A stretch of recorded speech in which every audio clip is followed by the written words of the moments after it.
Good morning, entrepreneurs. Good morning, the youth. If you are an entrepreneur, this is a message for you. If you are an upcoming entrepreneur, if you are looking to embark on this particular journey, this is a message for you. All right. So first of all, we are just about to celebrate or commemorate one of the most important days of our history. Not only in South Africa, but also many other African countries have adopted this particular Youth Day, which often is commemorated on the 16th of June. So I'm coming to you as an entrepreneur for me to share quite a few nuggets with you. I want to give you exactly 5 tips that you need to learn for you to embark on your entrepreneurial success. Remember, if you've been following me, I always talk about getting in your entrepreneurial cab to success. That will be commit, acting, build, believing, and build. But today I'm giving you 5 different tips that will ensure that you ultimately are going to succeed as you embark on this journey. All right. The first one that I want you to take away is you need to identify your entrepreneurial traits. I get a lot of people asking me questions. Hey, I've got this idea. I've got that idea. I would like to get to become an entrepreneur. What does it take to become an entrepreneur? The reality is, it's not an easy task. It's not an easy journey. And for me, I always believe, well, this could be for discussion, but I always believe that entrepreneurs are born. They're not made. But once again, that's up to a debate. What we need to be able to understand here is identify our trait as an entrepreneur. What do you have? What do you feel you have within you that makes you to want to be an entrepreneur? Because it takes a lot. You got to be resilient. You got to be persevering. You know that it's never going to be easy. So what can you tell about yourself? Identify those traits that make you to be an entrepreneur. Because on that particular journey, trust me, you are going to break your legs, your arms, you are going to spend sleepless nights, you are going to cry and suffer. Sometimes when you ain't got no money, it's not going to be easy. I can tell you right just now. I've gone on that journey myself before, all right? I know what it means. When you don't have money, what do you do when you get up in the morning? You are flooded by a lot of issues. You have bills to pay. You have issues you need to resolve, right? Is that something that you really want to go through as an entrepreneur? Do you want to leave your comfortable zone? Yes, a lot of people love that particular zone. The comfort zone, which I often believe is an area of death for an entrepreneur. Do you want to leave that comfort for you to embark in the world of the unknown? If that's exactly what you are, and you believe that you are given the ability to handle risks, then start identifying the things you can actually do. Okay, so that's the first aspect. Identify your traits as an entrepreneur. If you do believe that you are, then great. I definitely would encourage you to explore this particular thing. The second point I want to talk about is know exactly why you would like to be an entrepreneur. What is it exactly that you are passionate about? What drives you to want to be an entrepreneur, right? Because it's one thing to be in business, but it is another to actually solve and bring solutions and all that kind of stuff. So have you looked around you? Have you looked around your community? I mean, what do you ask yourself as a question? What do you want to solve? Yes, you are a young man or a young lady today. And on this particular day, on the 16th of June, we commemorate your day. What have you learned? What do you want to share with the world out there? What do you want to solve as problems? Why do you want to embark on that particular journey?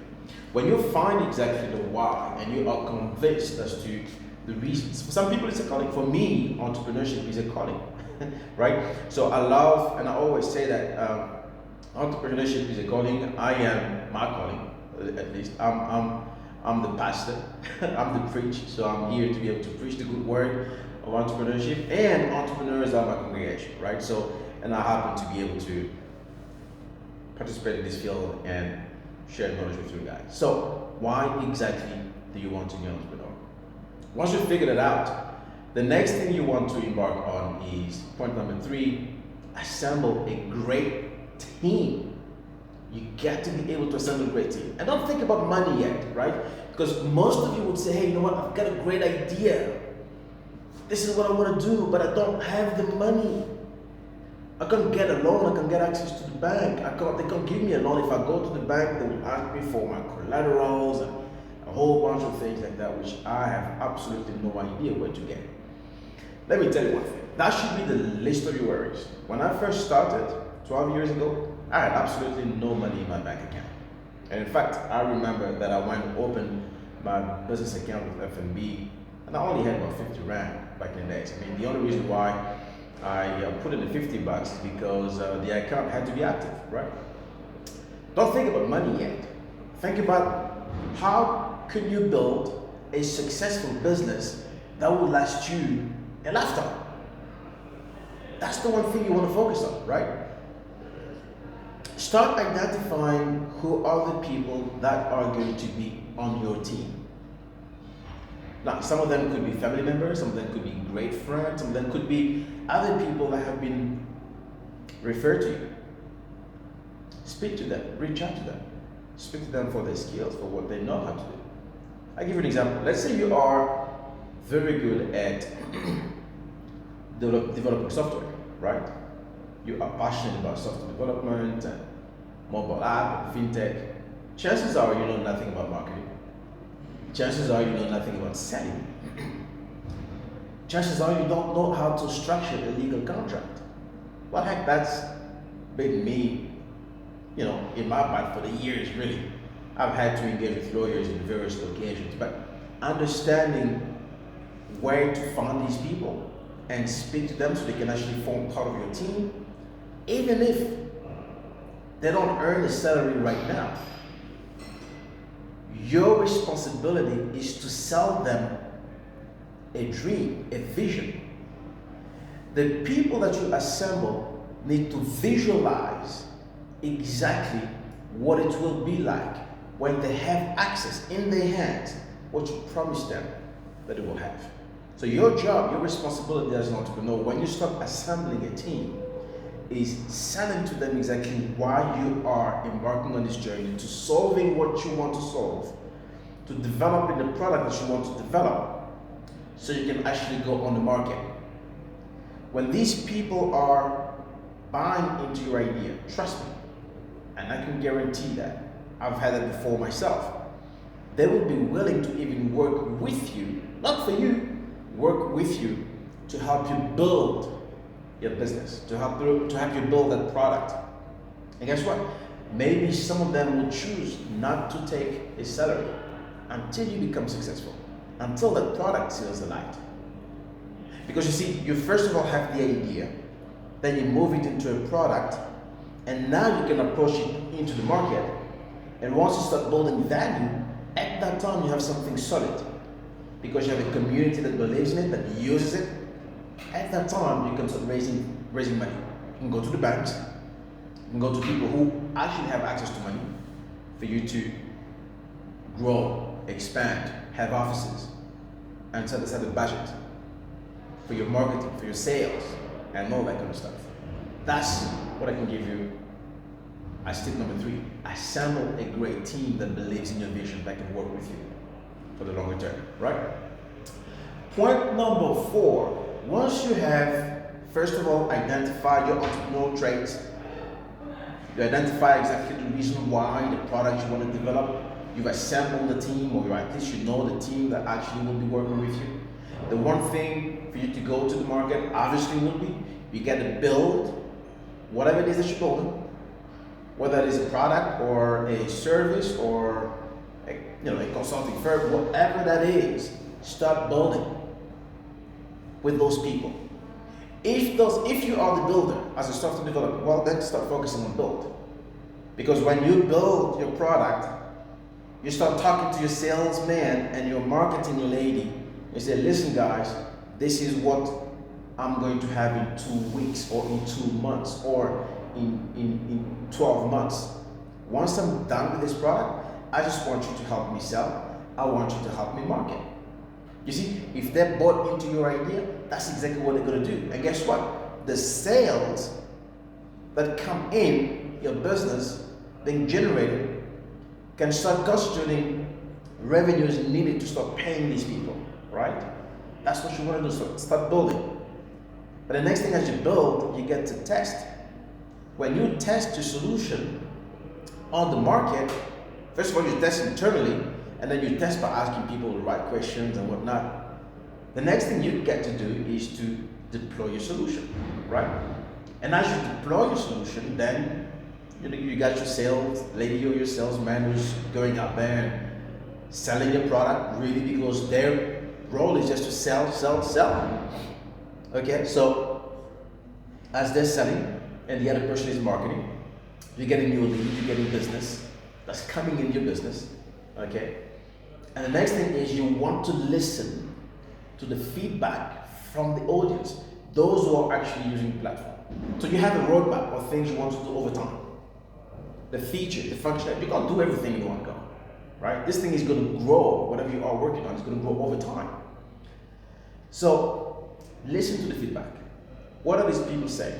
What are they happy with? What are they unhappy about? Listen, make changes, adapt to the market conditions. Because you don't want to build something, or you don't want to leave something that will not be appreciated by the market, because they are the people who will use the solution that you built to solving a particular problem. So you want to make sure that you listen to them. But as you listen to them, refine, adapt to market conditions. And most importantly, and the one thing that a lot of people in our lifetime never really anticipated, pivot. You get to be able to pivot as well. The reason for you to pivot, look at the pandemic right now. What is your business model? What have you done? What are you doing? What have you built? What industry are you addressing? Farming, real estate, healthcare, telecom, whatever that is. Figure out exactly what you can do to pivot. Manufacturing, conferencing, eventing. Let's take the example of event. Let's say you start something for the event, right? Right now, event companies are not making a single income since the beginning of the year because of COVID-19.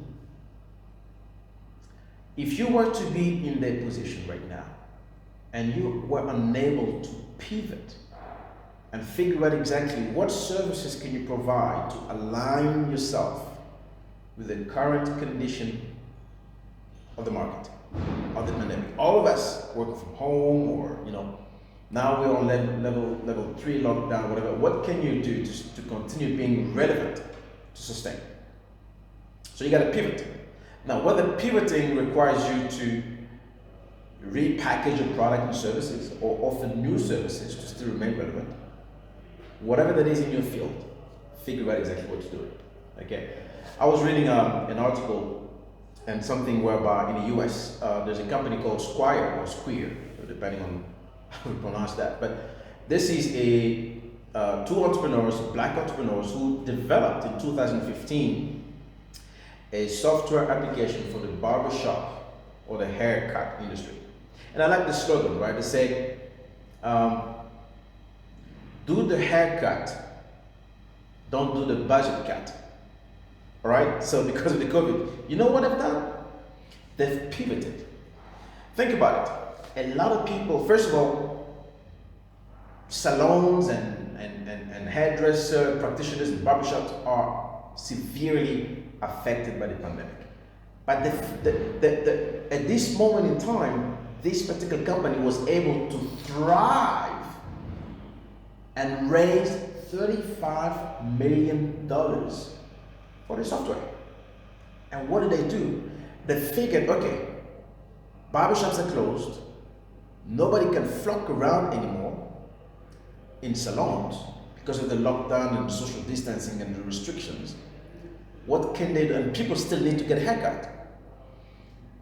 They adjusted, they adapted, and they started offering additional services to the barbers, to the barbershops, whereby you and I, as users, guess what? We'll download this application because we want to know the barber's availability for us to go when it is time to go and get a haircut. What does it do? It lowers the need to have to drive there and wait. You only go when it is your time to go. But this platform is growing in numbers and it will be sought after through the entire nation within the United States. $35 million is software dedicated only for the barber, for the hair industry. That's phenomenal. That's part of pivoting, identifying what additional services you can actually add, right? And lastly, of course, if you have identified your first trait as an entrepreneur, lastly, the point that I want to leave you with, be resilient all the way through to your ultimate success. Resilience. Just because you love what you're doing and you're passionate about it, it doesn't mean that this thing is going to be easy. Nah. Everything but easy. It's going to beat you hard. You're going to cry your lungs out. You will feel like every day you want to quit. Quit is the one thing that you want to do every single day as you wake up. You would want to go back to work because you know what? You probably don't have the bones to sustain. But here's the one thing. For you to be resilient and never ever quit, irrespective of the situation you are going through. I've been there myself many times. I want you to remember one thing, or a couple of things. First of all, if you're passionate about what you're doing, remember the reason why you started. That was point number 2. Why? Because as you remember the reason why you started, the passion and the love for what you are doing are going to carry you through your difficult times. And that's the one thing that's going to build resilience around you. And lastly, always visualize. Just like you saw the vision to your team that you assembled, visualize exactly where you want to go. Visualize that thing. When you have the final product in your hand, when you have that success that you're seeking for, when you have that dream that one day you're going to be bought over by a large company and you're going to be listed at the GSE or the New York Stock Exchange market, when you start thinking about those and you're looking into the future and not your current situation, which is temporary, you are going to start building all the antibodies against the disease of quitting, and therefore you will never quit. Gentlemen, I wish you the best success. Enjoy this particular day on your day. And remember, knowledge is power. And we fought for the education system to be changed so that we can learn the fundamental truth about what it is, what we need to know for us to be successful and make better decisions. And on this particular day, I encourage you to do the same. Encourage somebody else and share, like, comment on this particular video. Share with somebody else who wants to hear this message particularly. Encourage them as well to share with others who want to hear. And you know what? That's what we all want to do. We are here to protect, to support ourselves as a community of entrepreneurs. I love you all. And until then, bye-bye.